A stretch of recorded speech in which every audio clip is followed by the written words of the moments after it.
Okay, so for today's new entry, I want you to start on a new page in your notebook and set up your MLA information. Today's title for MLA is Pinch Pot Planning Sketch. Go ahead and set up your MLA and type MLA in the chat once you have that content in your notebook.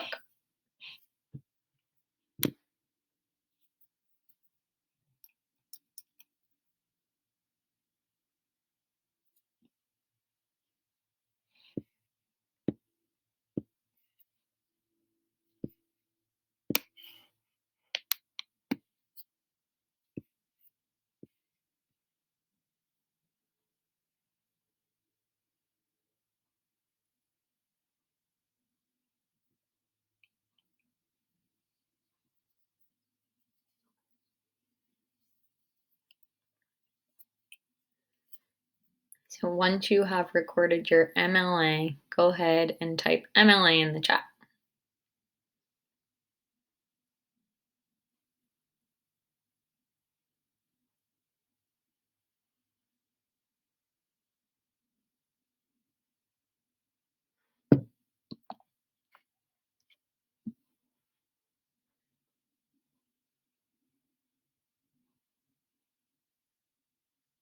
Okay, waiting for about 13 more people to get their MLA.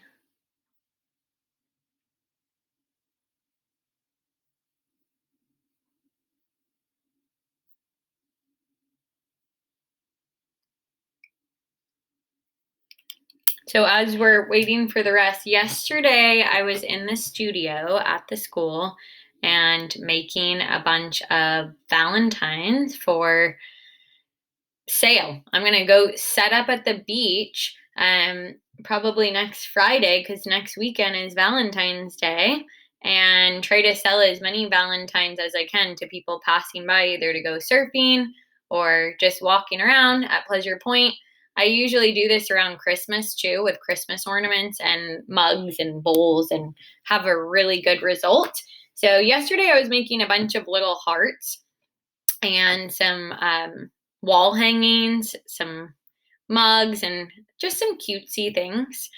So if you want to make a Valentine as we start working on the pinch pot, you're welcome to. And I'm going to upload an idea for extra credit. I can't guarantee I'll have the Valentine back to you on time, but you can always give signs of love at any time.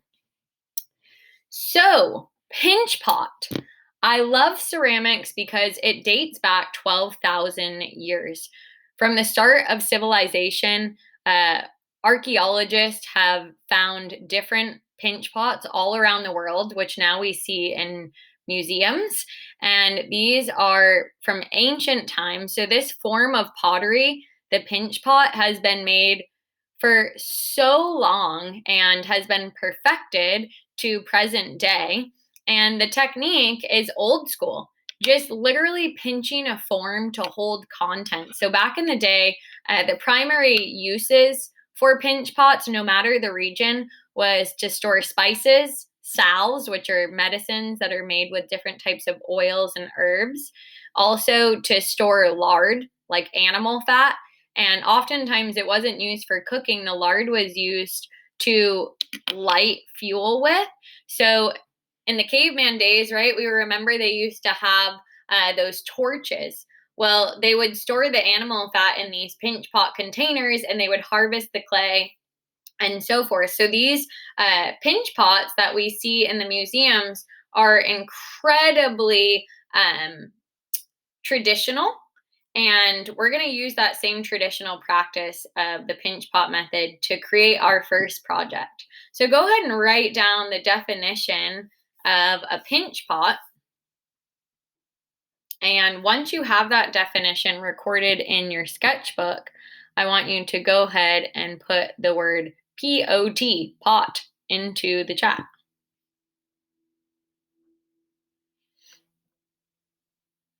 It's crazy stuff that we look back and we read all about how ceramics has evolved over time, but yet this traditional form still remains part of our practice as ceramic artists today. Love that.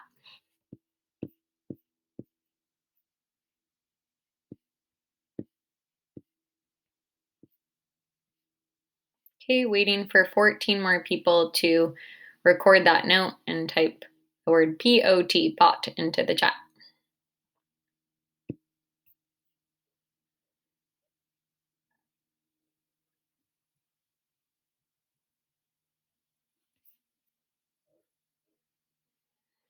Let's take another 30 seconds to get that down. And just a reminder, if you don't get the full note on each slide, you can always go back and refer to the lecture and make a little note to yourself that you maybe star that area that you need to come back to. Okay, waiting for 4 more people to confirm.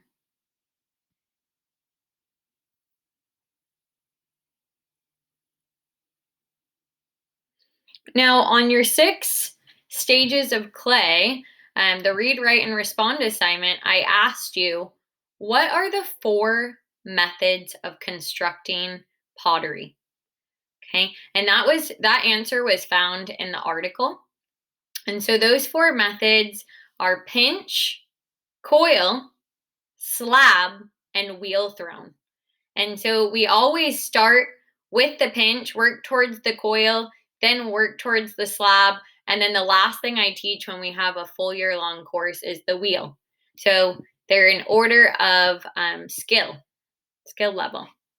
So pinch method is a different definition. The pinch method is a pottery technique where the artist uses their 4 fingers in conjunction with the thumb to stretch out the clay into a round open shape. And I tell students it's almost like the gesture of doing a little puppet. So quack, quack, quack kind of method where we use those 4 fingers opposite of the thumb to pinch out the clay. Now, the whole goal of doing this is to make the walls even. When you're doing this technique, we don't want it to be too lumpy, bumpy, or special. We want it to be really consistent so it dries evenly, and also so those walls don't have a bunch of cavities or thin areas that might crack or dent. And so go ahead and record the definition of the pinch method and put the word pinch into the chat once you've got it. And you can see here in the image, the artist that's working with their hands there, she's pinching consistently. So you don't necessarily have to pinch hard. You just have to do the pinch gesture evenly, slowly working that shape open and creating a round exterior. Once you've got the definition of the pinch method, go ahead and type pinch into the chat.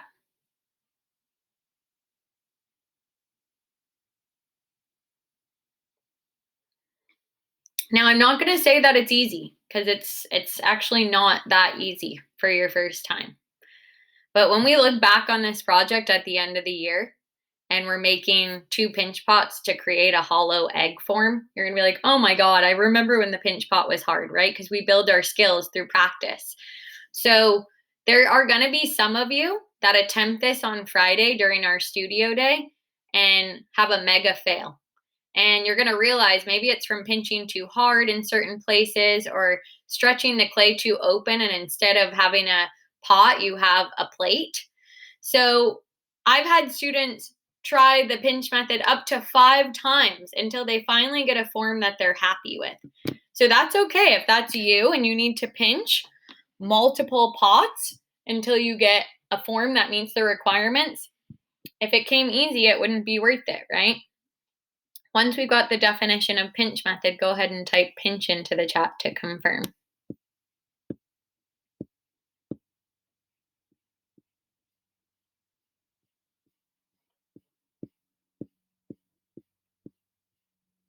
Okay, waiting for 7 more people.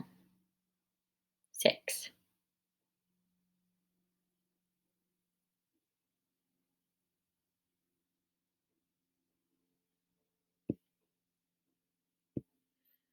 All right, so now we need to create balance on the form. So we've created the pinch pot, we've smoothed it, we've refined it, and we're gonna roll what we call a coil. And a coil is it looks like a churro basically without the ridges. It's a piece of clay that we round using the palms of our hands and our fingertips, and it looks like a clay snake. In order to do this, the clay needs to be moist, plastic, stage 2, fresh out of the bag. And also, when you're rolling, again, we don't want to press the clay too hard or else it's not going to be round. It's going to be more flat than round. So we spread our fingers equal width apart and we do full rotations with light pressure but fast rhythm from the palm to the fingertip. And we do that repeatedly on a hard surface until we get the desired size and length that we're looking for, complementary to the form that we made for the pinch pot. Go ahead and write down the definition of a coil and type the word coil into the chat. Now, this is a tricky one too. The first coil you roll might not be the best. And then you try multiple coils and you're like, all right, that's looking a little better each time. The most important part of rolling a coil is that the clay is not dry and that you're adding water by passing that long piece with a sponge, a damp sponge, and going over it multiple times while rolling in between.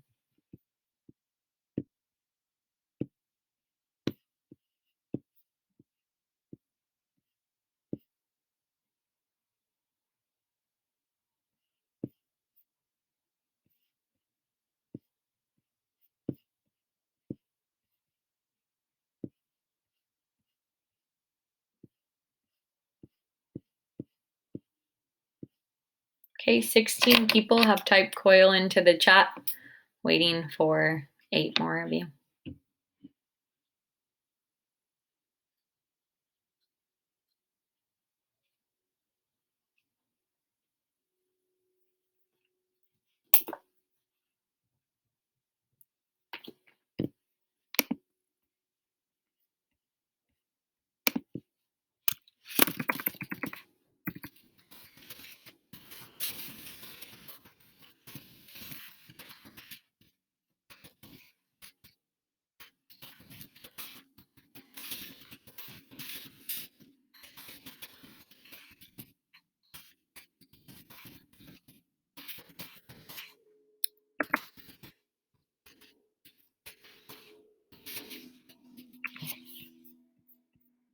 All right, let's take about 30 more seconds to get that one in there, and then I'm going to move on.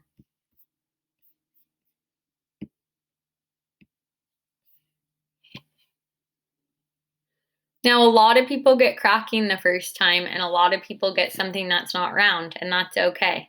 That's part of the learning experience. So, how do we get those two things to attach together seamlessly? Well, we have slip. We made it last week, and the slip is still softening. Maybe it's time to give it a good mix. But in addition to using slip to attach two pieces of clay together, we need to score. And you're going to hear me say those words together all the time. I don't think you're ever going to forget them. Slip and score, slip and score. Okay. So we have fancy tools for that, but I was resourceful. I went to Dollar Tree and I sat down on the couch with my boyfriend one day and we made 500 scoring tools using toothpicks and tape. They get the job done and they tend to hold up pretty well, at least for the semester. It's in your tool bag. So we need to rough up the clay surface of both pieces, the coil, and let me get my little pointer, the coil and also the form itself, because we're going to attach that coil to the bottom of our pinch pot. So scoring is taking that toothpick tool and literally just marking indentations that kind of look messy wherever we're going to match those two pieces together. Once we've scored, and only in the areas where we're going to attach it do we need to score, we add the slip. And I use a paintbrush for the slip. You can use your fingers, that's fine too. So if you do have a paintbrush around the house that you can dedicate to your slip container, I highly recommend it. And then we add the slip so it goes into the little grooves. And when you were a little kid, I'm almost going to guarantee that you had a pair of Velcro shoes. You couldn't tie your shoes yet, maybe around 3, 4, 2, 3, 4, right? We had some Velcro shoes. And scoring is very similar to Velcro, where those two things fasten together to create a tight bond. So the definition of scoring is to make the clay surface rough before joining two or more pieces together. And we can do this with a variety of tools. We could use the fork. We could use the needle tool, which only some of you got based on the quantity that was available. So that sharp pin-like looking tool is your needle tool. But the best way to achieve this scoring technique is with the toothpick tool that I made for you. So go ahead and write down the definition of scoring and type score into the chat. So scoring is making both surfaces rough, not just one or the other, but both. And then attaching that to the body of the form.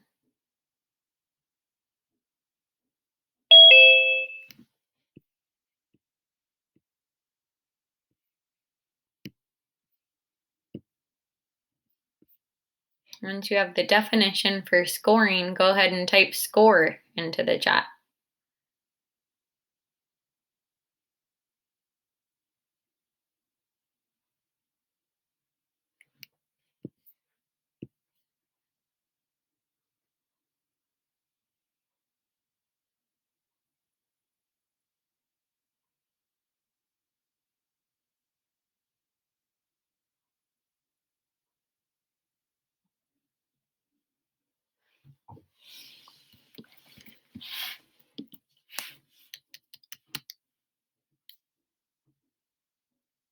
Okay, let's take about 30 more seconds to get that note down in the notebook.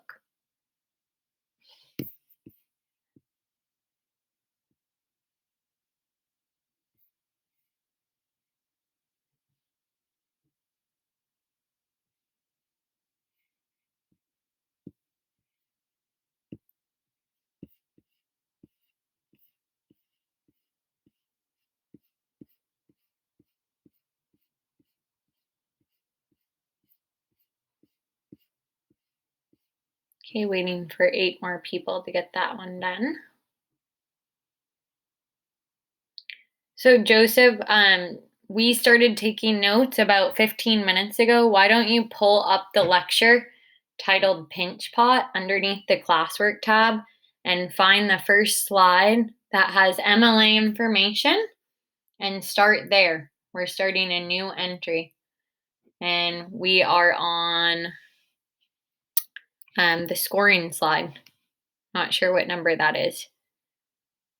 You're welcome.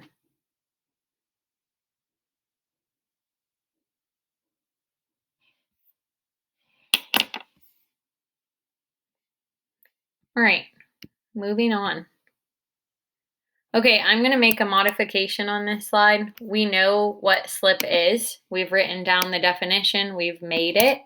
I want you to write the application process. So first we score. Then the slip is applied after scoring. So there is a certain order to it. And the thing about ceramics is everything I say, it's chemistry.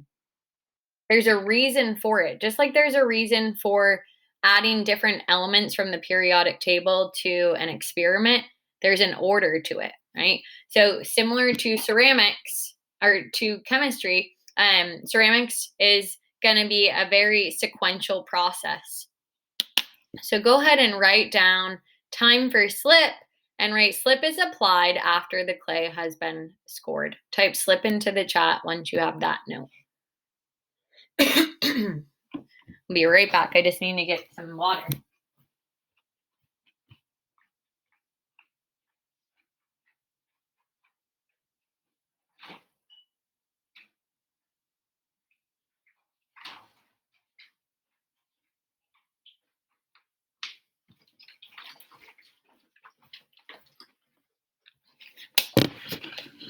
Once you've got that note, we're always applying slip after we score. Go ahead and type slip into the chat once you've recorded time for slip. Ooh, that coconut water, yum.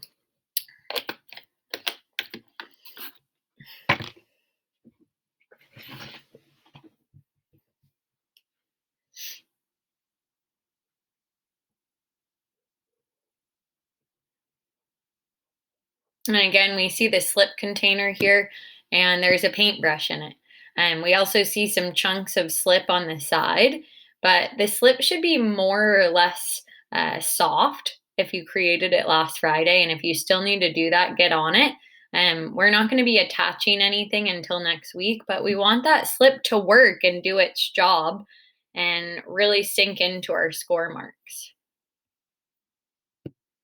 All right, let's take another 30 seconds to get that note in. Me too, Melissa. So revitalizing.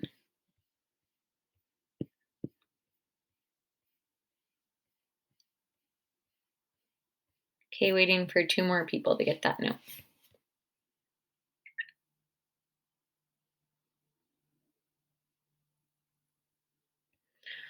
All right, so this is the fun part. And this is where people really start to get into the artistic process when working with clay because you can personalize it. Every time I've assigned this project, even when I've done birthday parties with little kids or like elderly people at the nursing home, everybody does something different when it comes to the texture. Everybody has their own idea. And I tend to really dive deep into this step. We carve or indent texture during stage 3, leather hard. So, in order for it to not have what I call burrs and boogers, little rough pieces of clay, we wait until the form holds its shape in the leather hard stage, and then we start pressing things into it or taking our loop tool, which came in everyone's kit. Everybody has this tool down here, and we start removing material. So it's super fun. And I love how students get into it. When you rush texture, it tends to look like caca. So we really want to make sure that we're doing a good job on emphasizing the texture because the glaze is enhanced when you do a good job on the texture. And I've pressed all sorts of stuff into my clay. You can see this nice thick leaf with lots of veins in it. I've pressed lavender into it, shells. I've carved a ton.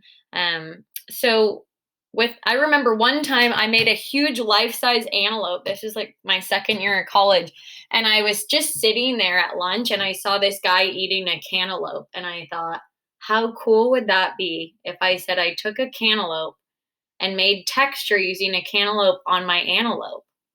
So when I had to do my critique in college, everybody thought that was so clever. And we're using our imaginations along with Pinterest to do this, right? So let's look at some ideas for texture in just a moment after we get the definition. So, texture, by definition, is one of the 7 elements of art, the building blocks to creating any art form. And it's defined as the surface quality or feel of an object. If I run my hand across this pinch pot, I'm probably going to feel some jaggedness, some curves, some indentations from the carving. You could have a smooth texture, you could have a rough texture, and so forth. So I want you to go ahead and write down the definition of texture and type texture into the chat once you've got it.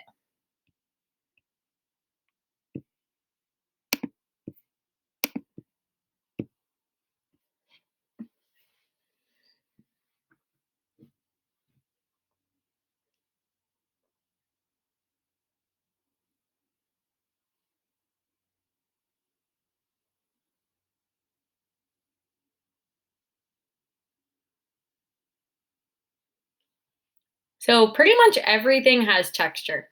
When we run our hand across it, what is that sensory experience? What do we feel from that? And a lot of students say, but Miss I love the way it looks in the smooth and refined stage. It looks so just beautifully clean and polished. Well, I'm going to tell you this, you can still have that polished look on some aspects of your form, but adding texture is going to make it that much more appealing and special, unique. Once you've got the definition of texture, type texture into the chat.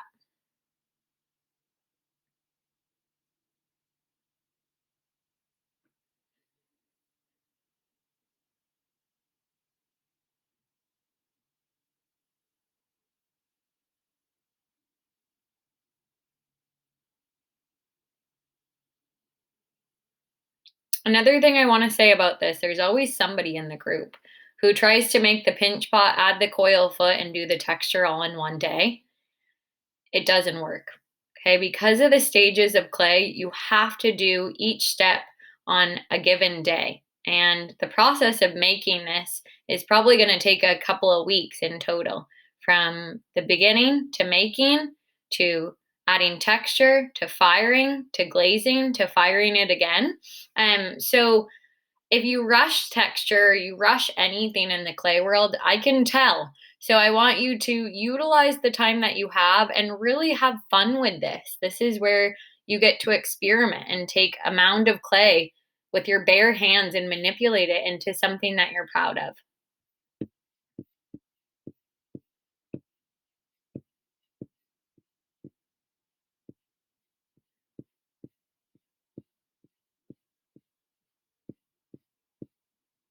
Okay, waiting for 3 more people.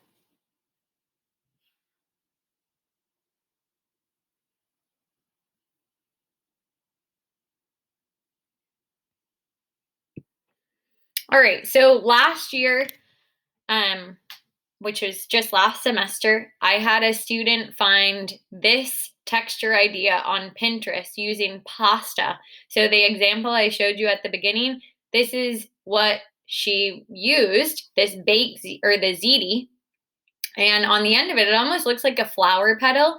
And so she saw that the example had kind of a flower vibe going on. Also, the rotini, the curly spiraled pasta, had a different result. And so she started experimenting. And I'm going to tell you, when that glaze, she picked a cobalt glaze for that one, came out on her form, it was incredible. It looked so good. So let's look on Pinterest real quick and search up some ideas. And this is just an extra, but this is why Pinterest is amazing, because it has so many different resources for any category. I'm telling you, imagine if you looked up painting on Nikes. I guarantee there'd be a bunch of samples. Well, right off the bat, here are some textures I see carved on some mugs. This would be a good one to save under my mug category. I can tell that these are all carved using the loop tool that's in your kit. Every single one of them. So I'm going to save that because I like it. And I'm going to do mugs, ceramic mugs. Where are my mugs? Okay. All right, but I'm going to search up something else. So ceramic texture techniques. Let's see what comes up. All right, so we got some more carving going on. This is using just a pencil. More carving. Using a paintbrush to apply slip to make a rough texture. That's pretty cool. Stamps. This looks just like a metal tool. More carving. Adding clay for texture. I'm scrolling down. This is like a round ball. Who knows? They don't have to be from the clay supply store. You could really use anything. A lot of carving. All right, I'm gonna look up something else and see what comes up.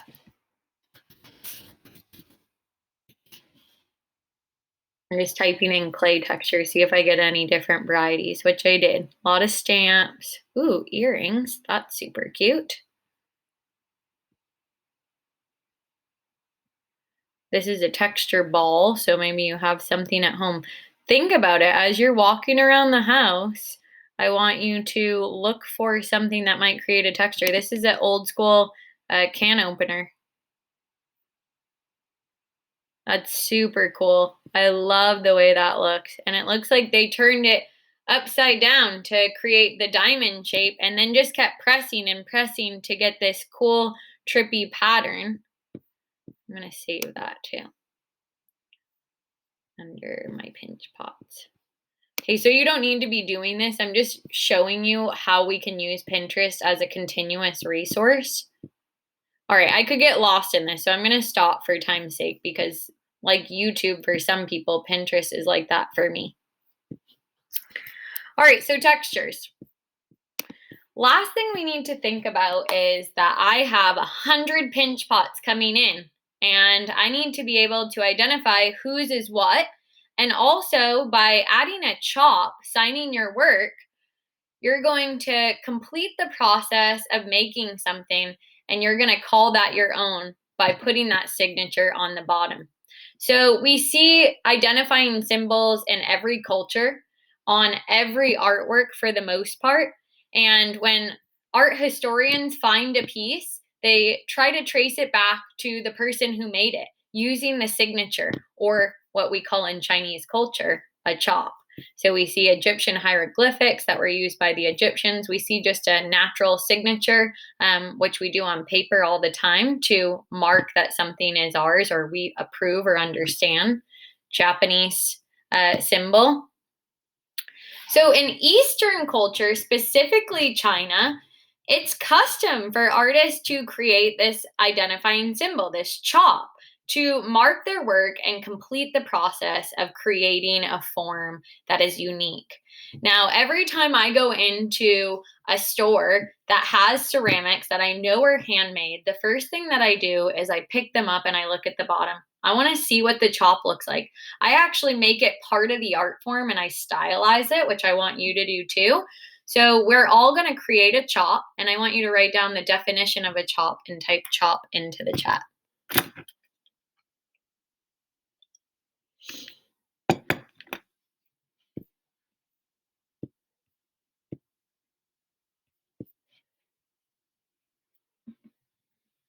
What will your chop look like?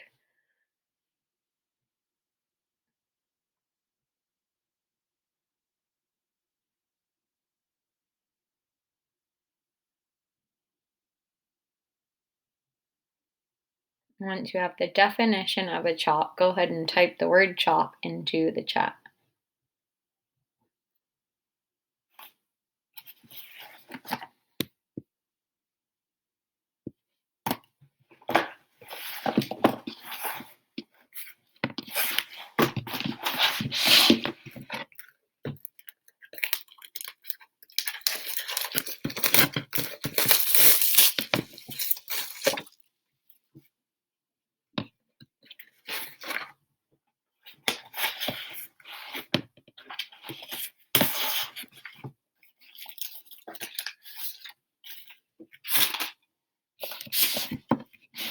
Okay, let's take another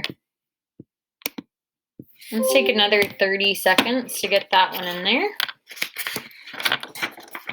And then we just have one more written note for today, and then we're going to take a 5-minute break. So stay in the game, folks. You're doing great.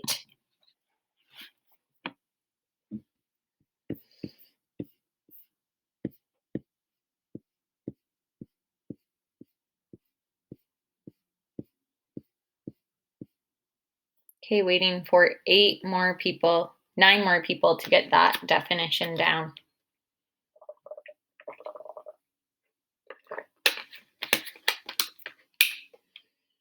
If you ever find yourself in Chinatown in San Francisco, you can get some really amazing ceramics for a low price that are handmade out of porcelain clay, the purest form of clay, in some of those little stores. I call them treasures because I love treasure hunting in San Francisco for little tiny ceramics. I have a ton of them, kind of an obsession. Also, if you've ever been to Daiso, the Japanese dollar store in San Jose or other parts of California, awesome ceramics. All of them have a chop at the bottom. That's super fun to look at. All right, so the criteria for the chop. For your chop for this class, you need to include the following: your first and last name, or if you have a super long name or maybe multiple last names, you can abbreviate by using your initials. You also need to include your session number, and I want you to add some sort of personal style to it when you do it. Don't just do it to get it done and have it be rough. Maybe carve it a little deeper and make it look super cool. Or if you're giving it to a loved one, maybe you anticipate giving the pinch pot to somebody once you make it and you're like, oh, this came out really good. I'm giving it to my boyfriend or girlfriend. So you could put all this information in there, and then on the side, you could put a little heart or something. So I want you to write down the following: CHOP, what to include, name, session number, and personal style. Once you have that written down, that is your last note for today. Go ahead and type the number 2 into the chat. Any questions about the CHOP?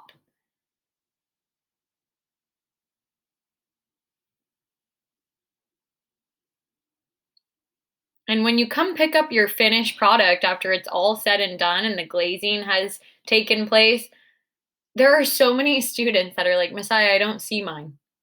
And then they look a little closer trying to identify the CHOP, and the piece has shrunken in size. And the only way we can find it sometimes is the texture in the CHOP. So super important components of the project. But yeah, have fun with the CHOP. Okay, waiting for 17 more people to write the number 2 in the chat after they've got the CHOP criteria. 11 more people. We're about to take a break, folks, so stay focused.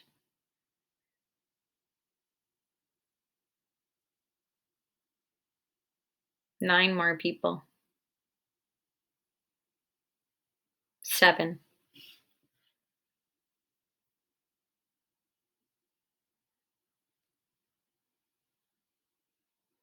So, funny story about the CHOP. I don't know if you guys have Mr. Cheek. He's the PE teacher, but he ordered 13 platters from me, which were not easy to make, as Christmas gifts. And he wanted me to put my CHOP on there. Then he wanted me to write this long message on the bottom: Merry Christmas 2020, love, Cheek. That was so hard to do. And so I had to perfect it and work on it and go over it and smooth it and refine it. And finally, we got something we're really happy with. I wish I took a picture of it, but this is how I've been signing my work. So over Christmas, I did a lot of custom pieces. A lot of people supported me as a local artist. So I don't just write my first name, I stamp it with this little stamp I found at Michael's that says love. And then I also push a tiny starfish I found in Costa Rica into the bottom. And I have to be really careful because I've been using it so much. Every time I get it even the tiniest bit wet, it gets soft. But I love the look of this. And then I put a little glaze in there and then wipe the glaze away on any areas that touch my kiln so it doesn't stick. And we'll talk about that later. But this is how I'm signing all of my work. So when people flip over my work, they see that the CHOP is a part of the artwork.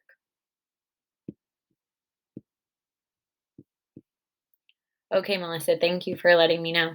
So this is the rubric for this project once you actually make it. You've used the pinch method.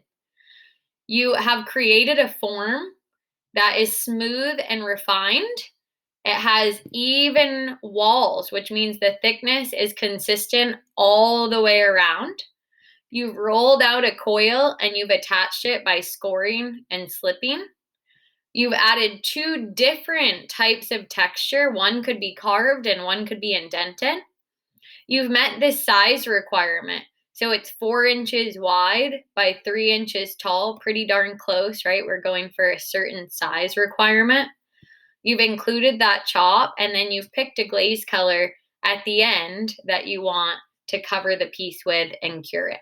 Okay. So here's some other samples from students over the years and mostly from last semester. This one is from 2 years ago. I actually have this student again in my advanced section, and she has a carved texture and then she indented with the end of a pencil. She used little tiny coils to put her initials inside. This was a student from last semester who created a pinch pot mug. We're gonna make mugs this semester, so keep the pinch pot simple. And she said, Messiah, I saw this thing on Pinterest and I really want to do it. I want to make this little rose which is tricky for a beginner. But she's like, I'll teach myself. I'm going to get it done. I'm going to meet the deadline. It came out friggin' awesome. It came out so good. So that's why we plan the idea.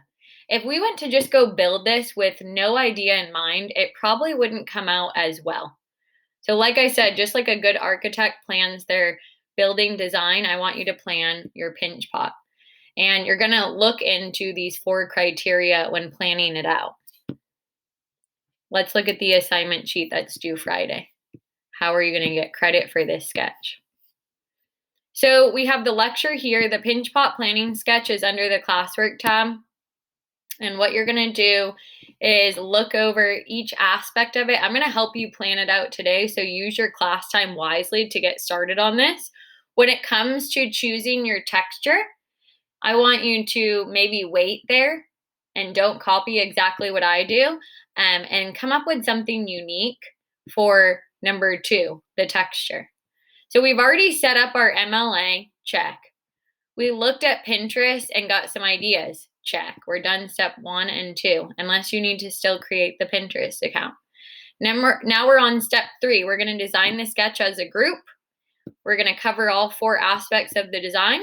And I've got some samples here for you done by other students. So notice how it's not just a nice drawing.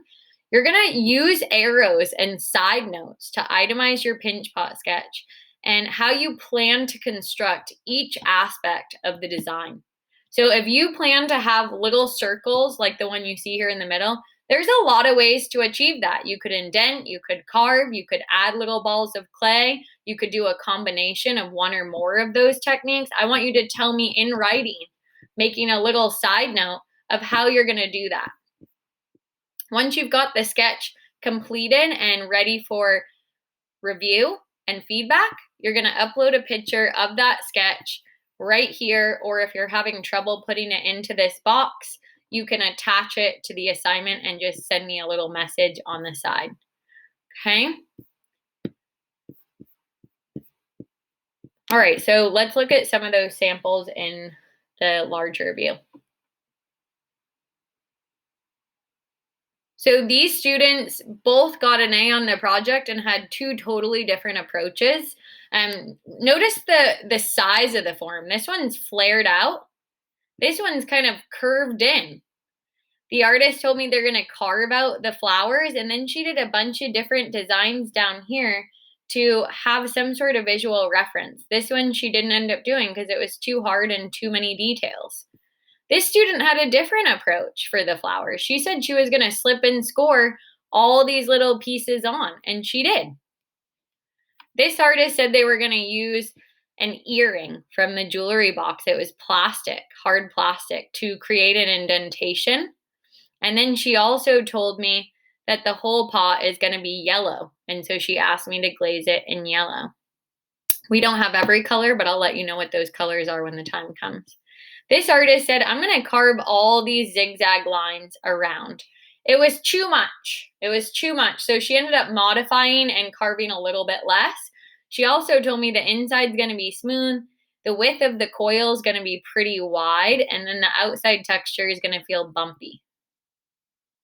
This was a return student year 2. So if you're a first timer and you're trying to do something too advanced, I'm probably going to tell you it's too much. The whole goal of planning it out is to realize, can I actually build this out of clay? Is this within my skill set? And then this artist, hers came out awesome. She ended up creating a little bear, tiny little sculpture, and attaching the bear to the pot. And her coil ended up raising it to a larger, taller size. And she uses it as a cup in her bathroom when she's brushing her teeth at night.